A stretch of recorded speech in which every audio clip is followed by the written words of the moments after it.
கொஞ்சம் புதுசா வந்தவங்க கூட ஒரு ஷையா இருந்தா கூட அடுத்த இது டிஃபன் சாப்பிடும்போது இல்ல வரும்போது நம்ம வீடு நம்ம இதுதான் பண்ணோம், சேர் எடுத்துட்டு வர்றது இதெல்லாம் எடுத்துட்டு வர்றதுலாம் எல்லாருமே இன்வால்வ் ஆகிடும்.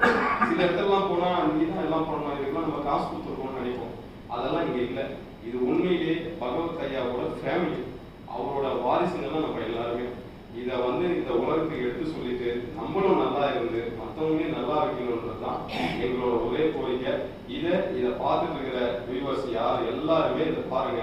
அதுக்கு எல்லாத்துக்குமே தீர்வு இருக்குங்க. வாங்க, அதெல்லாம் வாங்க, புரிஞ்சுங்க, புரிஞ்சதை செயல்படுத்துங்க. உங்க வாழ்க்கை எல்லாமே நல்லா முன்னேறும். அடுத்தது வேற டைரக்ஷனுக்கே நீங்க போயிடுவீங்க. இதையா நம்ம போட்டு இவ்வளவு நேரம் புடிச்சிட்டு இருந்தோம். இங்க தோற்கிறது தான் நம்ம வரணும், ஜெயிக்கிறதுக்கு வரவே தேவையில்லை. தோத்துட்டோம்னா நம்ம எல்லாத்தையும் ஜெயிக்கிறோம். தோல்விதான் அடுத்த வெற்றிக்கு உண்டான அறிகுறின்னு சொல்லிட்டு இந்த வாய்ப்பை கொடுத்த எல்லாருக்கும்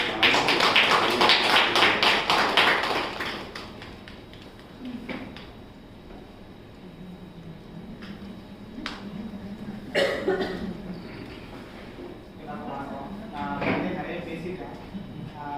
இருந்தாலும் சில விஷயம் ஒரு நான் நோட் பண்ணியிருக்கேன். நேற்று பேசுனதை விட எனக்கு தெரிஞ்ச விஷயங்கள் சின்னது ஒரு நம்ம அந்த கன்ஃபர்மேஷன் ஏற்படுறப்போ இந்த பகவத் மிஷனில் நம்ம வந்ததுக்கப்புறம் நமக்குள்ள என்ன மாற்றங்கள் ஏற்படுது அப்படிங்கிற ஒரு 4 பாயிண்டாக சொல்லலாம்னு ஆசைப்பட்டேன்.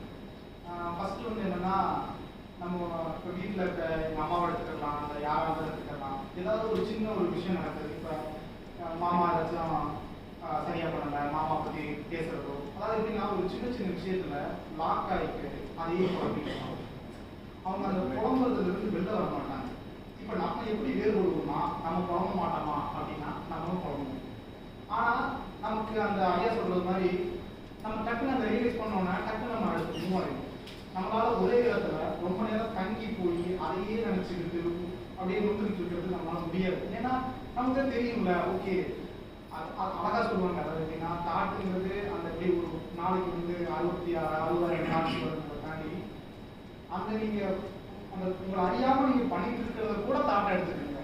அது எவ்வளவு அழகா அதை கூட சொல்லியிருக்காங்க. இப்போ நீங்க உங்களை அறியாமே ஒரு 10 நிமிஷம் நீங்க அதை பத்தியே நினைச்சு குழம்பிட்டீங்களா, அதை கூட ஒரு தாட்டா கன்சிடர் பண்ணிட்டு உங்களுக்கு எப்ப நீங்க அதை ரியலைஸ் பண்றீங்களோ அதை விட்டு போங்க. அப்ப என்ன வித்தியாசம் ஆகுது பார்த்தீங்களா? அப்ப நான் ஃபர்ஸ்ட் இந்த கேள்வி இருக்கு, ஐயா இப்ப என் ஒய்ஃப்லாம் அப்படிதான் இருக்கிறாங்க, அப்படிலாம் ஏதாவது டேக் இட் ஈஸியா எடுத்துட்டு போயிருக்காங்க, அப்ப இவங்களுக்கும் நமக்கு என்ன டிஃபரெண்ட் ஆகுது அப்படின்னு நான் கேட்கும்போது எனக்கு இந்த கேள்வி ரொம்ப நாளா இருந்துச்சு. அதுக்கப்புறம் எனக்குள்ள ஏற்பட புரிதல். அப்ப நம்ம எப்படின்னா, நமக்கு கவலைப்படுறது ஹேபிட் ஆகிடும். நம்ம அறியாமையே கவலைப்படலைன்னா நமக்கே கவலைப்படுறதே